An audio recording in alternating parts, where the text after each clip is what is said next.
That morning felt like any other in our quiet neighborhood. The sun was warm, birds chirped softly, and my daughter Emma was outside on her bright red bike, beaming with joy as she learned to pedal up the small hill in our front yard.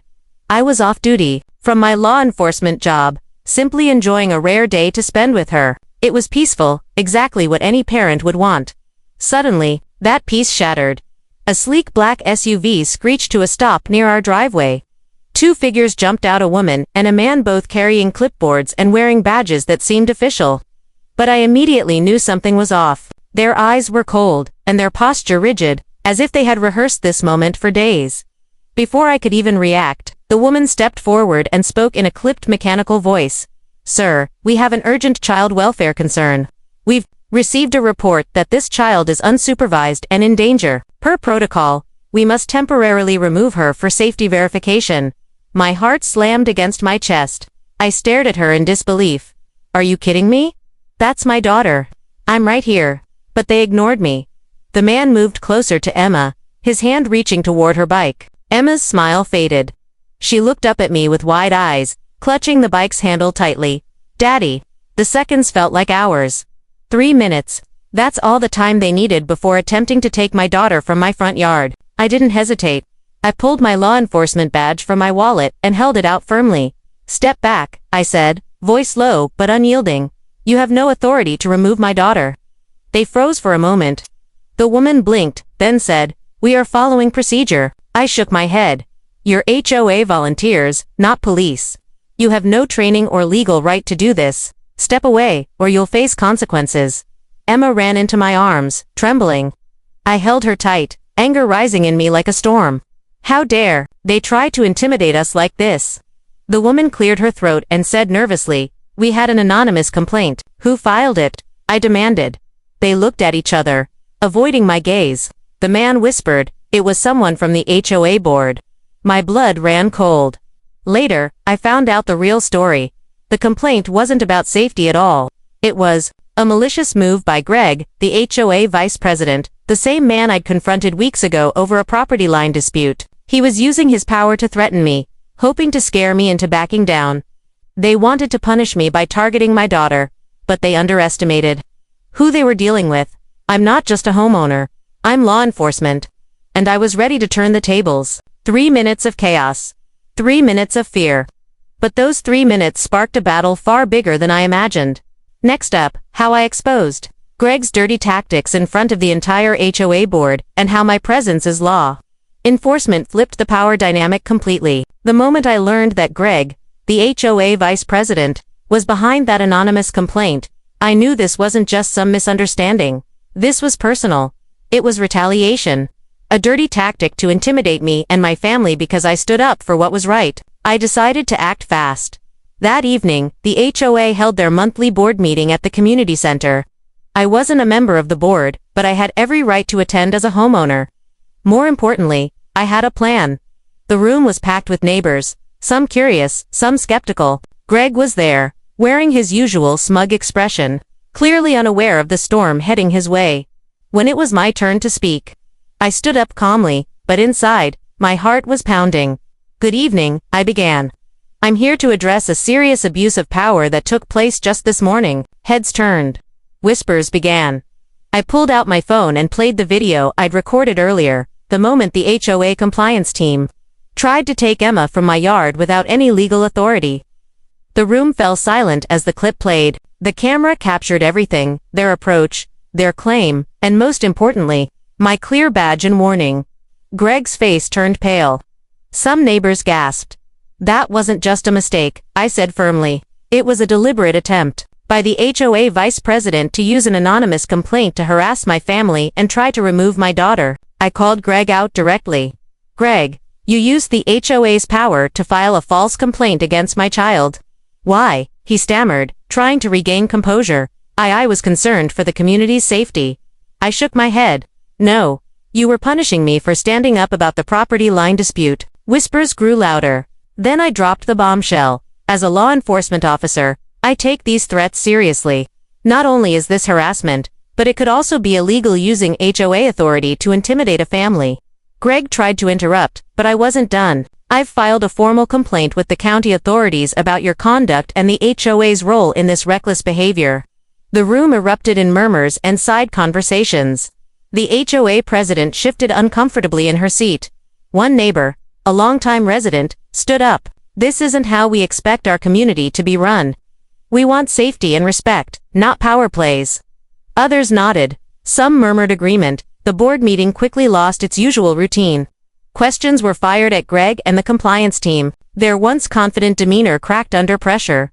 Before the meeting ended, I made it clear, if the HOA uses its power to threaten families without real cause, there will be consequences, and I will be watching. As the crowd slowly dispersed, I caught Greg's eye. His smirk was gone, replaced by a flicker of fear. I knew this was far from over. What's coming next? The battle lines were drawn. Greg and the HOA board would try to retaliate again, but this time, I was ready. The stakes had never been higher. In the next part, the HOA tries a desperate move, but they don't count on the law enforcement backup I bring. After that explosive board meeting, I thought maybe the HOA would back off. Maybe Greg and his allies would realize they'd gone too far, but I was wrong. Within 48 hours, things took a darker turn. One evening, as I was putting Emma to bed, my phone buzzed. It was a text from an unknown number. "Back off, or you'll regret it." I showed it to my wife, her eyes widening. "This is serious. We need to be careful." That night, I called in a favor from a trusted colleague in law enforcement. I couldn't take chances anymore, not with my daughter's safety on the line. The next day, while I was at work, my wife noticed unfamiliar vehicles parked near our house. Neighbors whispered about seeing HOA members lurking around, asking questions about our schedule, even trying to peer through windows. It was intimidation, plain and simple. But what shocked me most was what came next. The HOA sent an official letter, a cease and desist, claiming I was violating community rules by installing additional security cameras around my property without prior approval. That was ridiculous. The cameras were for Emma's safety after what had happened. When I confronted the HOA board about it, they refused to back down. Greg was pushing the claim, trying to cut off my surveillance. Their goal was clear: silence me. I knew I had to escalate. This was no longer a simple HOA dispute. It was harassment bordering on criminal. So I gathered all the evidence, the video from that morning, threatening messages, the cease and desist letter, and brought it to my department. My supervisor didn't hesitate. He arranged for me to have extra protection at home and authorized an official investigation into the HOA's conduct. That same evening, I surprised the HOA board by showing up again, this time with 2 officers from my department. The room went cold. Greg's confident mask shattered completely when he saw us. I laid out all the evidence and informed the board that the county authorities were now involved. Any further attempts to intimidate or harass my family will be met with legal action, I stated firmly. The HOA president tried to interrupt, but I held up my hand. This isn't about personal grudges anymore. It's about community safety and the law. Some board members exchanged nervous glances. The atmosphere was tense, charged with fear and uncertainty. As I left the meeting, I saw Greg standing outside, his face pale. He knew this fight was slipping away from him. The tension in the neighborhood was palpable. After involving law enforcement and exposing Greg's schemes, I expected the HOA to back down. Instead, they seemed more determined, desperate. Even I knew Greg was planning something bigger, but what? I had no idea. Then, one afternoon, I got an unexpected knock at the door. Standing there was Linda, an older woman I barely knew, one of the quiet homeowners who usually stayed out of the drama. She looked nervous, but resolute. "I've been watching what's going on," she said quietly. "I'm tired of the way Greg and the HOA are abusing their power. I want to help." I invited her inside. Over coffee, she shared stories I hadn't heard about how Greg had bullied several neighbors, threatened others with fines, and used his position to intimidate anyone who challenged him. "I've got documents and emails," Linda said, pulling out a folder. "Proof of Greg's manipulation. You need these." My heart pounded. This was exactly what we needed. Hard evidence that could break his control. But that wasn't all. Linda told me about a secret meeting Greg held with a small group of HOA members, a meeting where they discussed ways to escalate their pressure on me and my family. "They're planning to call a special HOA vote next week," she warned. They want to strip you of any homeowner privileges and maybe even push for a lawsuit. The stakes had just skyrocketed. I knew I had to act fast.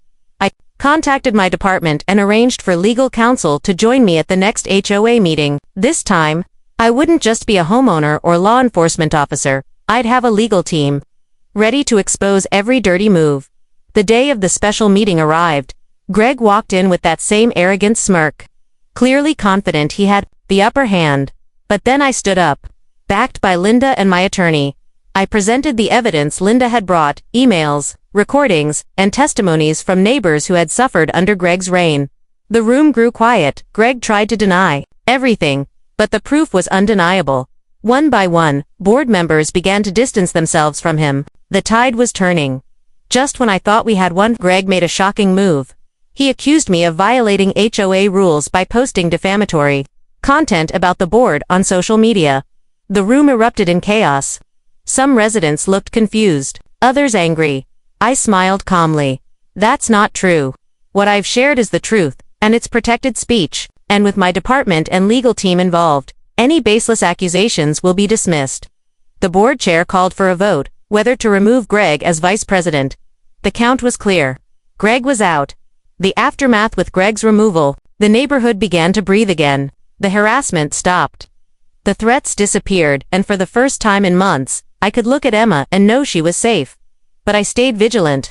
Because sometimes, the quietest storms are the most dangerous.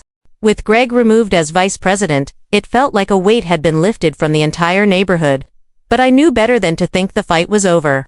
Power struggles like this never just disappear overnight, especially when someone like Greg has already shown how far he's willing to go. Still, the atmosphere began to change. Neighbors who had been silent before started coming forward, sharing stories about Greg's bullying and intimidation tactics. The HOA board, now under new leadership, promised transparency and respect for every homeowner's rights. I kept a close eye on everything, especially around my family. One evening, a few weeks after Greg's ousting, Emma and I were in the backyard when we heard a loud crash coming from the front of the house. I rushed inside to see what happened. And there, it was a large rock, had smashed one of our front windows. At first, I thought it was a random act of vandalism, but then I found a note taped to the door. It said, "This isn't over." I felt a chill run down my spine. I immediately contacted the police and filed a report. Officers came quickly, took photos, and promised to investigate. But deep down, I knew exactly who was behind it.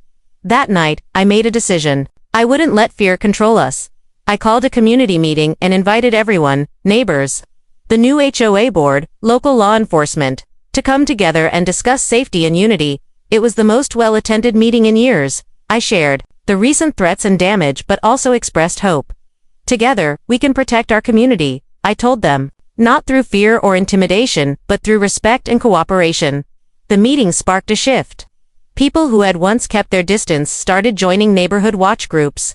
The HOA board adopted clearer policies to prevent abuses of power. And most importantly, my family felt supported by the community again. Weeks later, the police arrested the person responsible for the vandalism. It turned out to be a disgruntled former HOA member still loyal to Greg's tactics. Justice was served. The unexpected listened through this ordeal. I learned something important, that standing up for what's right isn't always easy, especially when it involves protecting your family. But with courage, support, and the law on your side, even the strongest bullies can be stopped. Emma smiled brighter every day, free from fear. And as for Greg and his schemes, they became a cautionary tale about what happens when power is abused and challenged. Just when I thought the battle was finally over, the unexpected happened. A few weeks after the vandalism arrest, I received a call from an anonymous source. The voice on the other end was shaky but urgent. "There's more going on with the HOA than you realize," they whispered. Greg was just a pawn in something bigger. I was skeptical but intrigued. The source promised proof and arranged a meeting late at night at a nearby park. When I arrived, I was handed a USB drive and a folder filled with documents, emails, and recordings of evidence of a larger scheme involving multiple HOA board members colluding with outside developers. They were planning to force homeowners off their lots through inflated fees, constant violations, and even fake safety concerns. Also, the land could be bought cheaply and sold to developers for a lucrative project. Greg's harassment of my family, a warning to others to stay quiet. I felt a chill. This was no petty neighborhood feud, it was organized corruption on a scale I hadn't imagined. I brought the evidence to my department and the county attorney's office. The investigation that followed uncovered a web of deceit involving bribery, forged documents, and even threats against anyone who dared oppose the plan. The HOA board was dissolved. Several members were charged with fraud and conspiracy, and the community was freed from their grasp. But the biggest surprise came when the developer involved turned out to be someone no one suspected, a local businessman who had been a friendly neighbor all along. What this means for us. Experience taught me that sometimes, what seems like a simple fight for your family's safety can reveal deep-rooted corruption. I stayed vigilant, continuing to serve both my community and family, knowing that true peace comes not from silence, but from shining light on the truth. Emma and I rebuilt our life, stronger than ever. After the shock of uncovering the HOA's deep corruption, life slowly began to return to normal, or at least, a new normal. The investigation shook the entire neighborhood.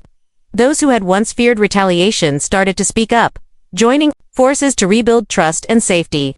The dissolved HOA left a void, but it was quickly filled by a new, transparent community council, one that truly listened to residents. As for me and Emma, we felt a profound sense of relief. No longer did we live under the shadow of intimidation. Our home became a place of laughter and joy again, with Emma's bike rides echoing down the street and neighbors greeting us with genuine smiles. But the journey taught me something far more important than winning a battle. It reminded me that standing up for what's right isn't just about fighting the bad guys. It's about protecting the people you love, preserving your dignity, and holding on to hope even when the odds seem stacked against you. Every dark cloud has a silver lining, and sometimes, the toughest storms bring out the best in a community, uniting neighbors who might never have spoken before, and exposing the truth that needed to be told. Looking back, I'm grateful for the lessons learned, for the courage to stand firm, and for the strength that comes from knowing that no matter how fierce the challenge, family and justice will always prevail. The takeaway: if there's one thing I want you to remember from my story, it's this: don't let fear silence you, don't let power intimidate you, and always fight for what's right, especially when it means protecting those you love, because in the end, that's what truly makes a community strong.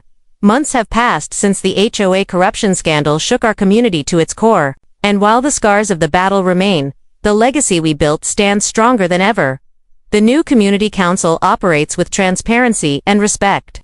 Neighbors who once lived behind closed doors now come together regularly, organizing events, supporting one another, and watching out for the safety and well-being of every family. Emma's laughter fills the air like a symbol of hope and renewal. Her innocence reminds us all why this fight mattered, not just for us, but for every child growing up in this neighborhood. Sometimes I'm asked if I regret standing up, risking my family's safety, enduring threats and intimidation. The answer is simple: no, because that fight changed more than just my home. It changed our community's future. It showed that courage, backed by truth and determination, can break even the strongest chains. And it reminded me that sometimes, one voice, one family can inspire an entire neighborhood to stand up and say, enough. Final thoughts: this story isn't just about an HOA dispute. It's about the power of resilience, the importance of community, and the courage it takes to protect what matters most. So if you're facing your own battle, whether big or small, remember this: your voice matters, your actions can spark change, and no matter the challenge, you're never truly alone. Thank you for joining me on this journey. If you liked this story, don't forget to like, share, and subscribe, because every story has the power to inspire.